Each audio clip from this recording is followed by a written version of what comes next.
Hi, welcome back to AI Reading Kotlin. Making decisions in your code is simple and elegant, thanks to conditional statements like if, else, and when. These help your program respond differently based on specific conditions. Let's start. Let's begin with if and else statement. Use if when you want to run code only if a condition is true. You can chain it with else for alternate behavior. Here you can see the examples. Kotlin also supports else if to check multiple conditions. Now when.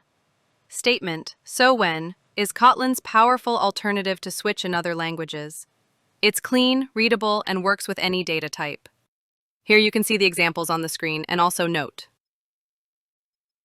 You can also use when without an argument to evaluate custom conditions.